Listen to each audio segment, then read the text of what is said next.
The magical Cinderella run of St. Peter's is officially over. They didn't just lose to North Carolina, they got demolished in every aspect of the game. What happened in the North Carolina game is what most people anticipated to happen in the Kentucky game. You're playing a team with more talent, size, literally more everything, and it shouldn't even be close. But hey, don't tell St. Peter's that, because in their minds, they were never the underdogs. They're coming to hoop and win every single game. Kudos to everybody involved with the St. Peter's program. A lot of you don't even understand, there's many people on that staff that are barely getting paid and some aren't getting paid. If you're wondering why they can't afford or they can barely afford to hire staff, it's because they literally don't have the money. Going ahead in the future, I don't think that's going to be too big of a problem and they should be able to work some things out. For them to even run off a 3-game win streak in the NCAA tournament, make it to the Elite Eight, it's beyond remarkable, and we may never see it again. However, with all that being said, we're not here to talk about the Peacocks, we're here to talk about North Carolina. I don't know if some of you forgot, it was only 2 to 3 months ago when it was appearing and seeming like North Carolina wasn't even going to make the tournament. They was on the bubble all the way up until the Duke game, and once they won that, they were locked to get in, but still, you get the point. Fast forward in time to our current date, they won their region and they've made it to the Final Four. Take nothing away from St. Peter's, they had an unbelievable run and it was awesome to see and it was just great for basketball. Despite all the talk being about the Peacocks, the team that's went under the radar and laid low is North Carolina. When we look at the Final Four matchup, you got a 2 seed Villanova, 1 seed Kansas, 2 seed Duke, and the 8 seed North Carolina. At first glance, when you see an 8 seed made the Final Four, you go, oh, I guess they've had a magical run and they're the underdog story. If you do think that, it's okay. At the same time, you couldn't be any more wrong. If you've watched North Carolina throughout this entire tournament and even dating back late into the season, you can easily and clearly tell they're not your normal 8 seed. And in this video, we're going to talk about what North Carolina has done and is currently doing that nobody is noticing. Whoa, hold on. We're also super close to 175k subscribers. If you want to help us out, join our family. It means a lot. Help us reach our goals. Hope you guys enjoy. Without further ado, let's get into it. Duke, North Carolina, Kansas, and Villanova, aka the Blue Bloods. Historically, yes, all these teams are known for being good, at least in the past 5 to 10 years. When you hear the name Duke, North Carolina, Kansas, Villanova, as of recent, you associate that with greatness. Although North Carolina is labeled as one of the Blue Bloods, and you would think they're similar to these other 3 teams, they're not. Actually, to be more specific, they couldn't be any more different. Ladies and gentlemen, Villanova, Kansas, and Duke, you know what they all got in common? They've been good all throughout the season. Yeah, they've had their ups and downs, had a couple of games here and there where they didn't look good, but that's how basketball goes. When you're playing 40 games a year, you're bound to slip up 3, 4, 5, maybe even 6 or 7 times. For North Carolina, like I just said, it is very different. In December and January, this team, the Final Four, North Carolina team that has looked so great, they lost 3 games by over 20 points. One of those including an embarrassing loss to Kentucky that was 98-69. I get it 100%, you're going to lose games throughout the season, but to lose by more than 20 points, not once, not twice, but 3 times,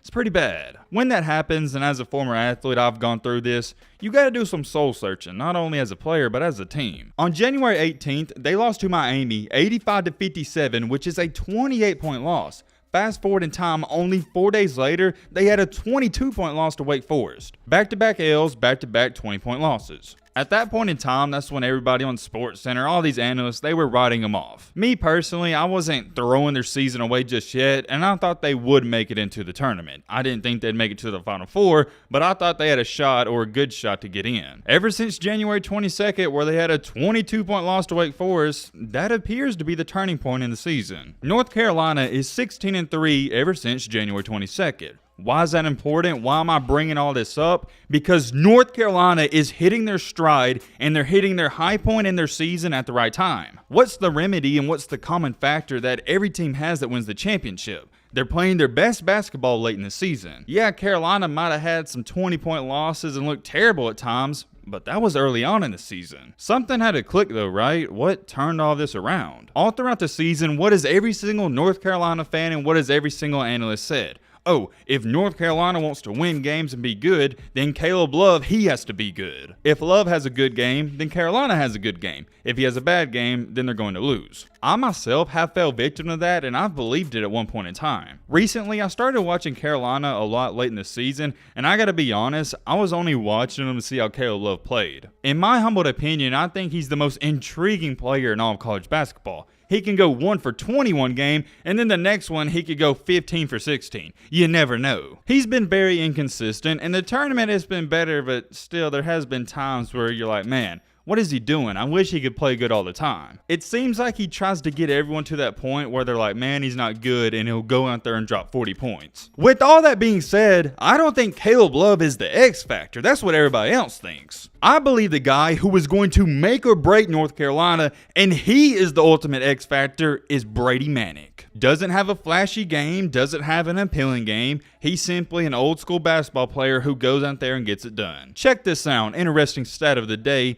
In March Madness, he is 16 for 34 on three-pointers. That's nearly 50%. In March Madness, he isn't averaging 4 attempts per game, he's averaging 4 makes per game. If that doesn't impress you, take a listen to this. He's averaging 21.5 points per game, and in 3 of his 4 games in March Madness, he shot over 60% from the overall field. The counter argument some of you may have, and I do understand it, is that, well, Manek, he's more consistent, you know what you're going to get out of him. Caleb Love, he's the X factor because you never know what's going to happen. Here's my question to you, and I really want you to think about this. Is Caleb Love really inconsistent? Let's be real here, we kind of know what to expect out of him. He's a super athletic guy, he's going to make some turnovers here and there, but he's also going to make some good plays here and there. He's a streaky shooter and a streaky scorer. He can run off 10 points in 1 minute, or he may only score 10 points throughout the entire game. By now, North Carolina fans, I hope you can vouch for me, we know what to expect out of this guy. Throughout the tournament, he's averaging nearly 20 points per game.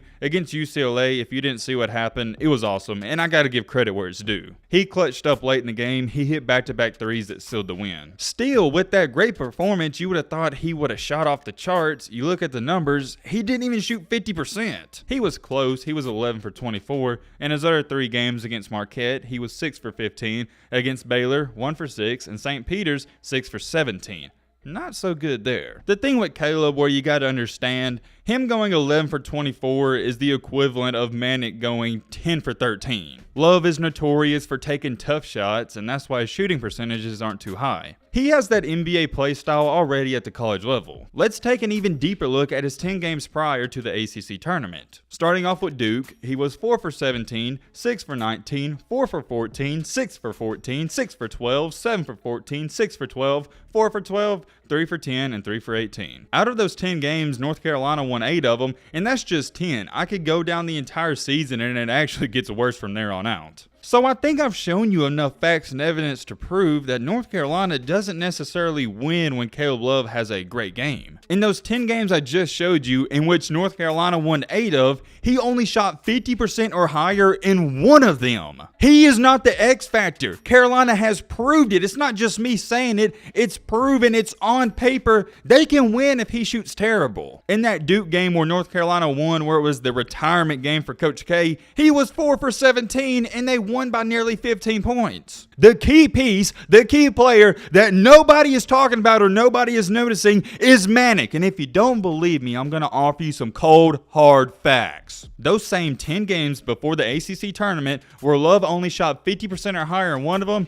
here's what Manek did. Starting out with Duke once again, he was 7 for 16, 9 for 18, 6 for 9, 6 for 12, 6 for 12, 5 for 13, 7 for 11, 5 for 12, 7 for 16, and 10 for 18.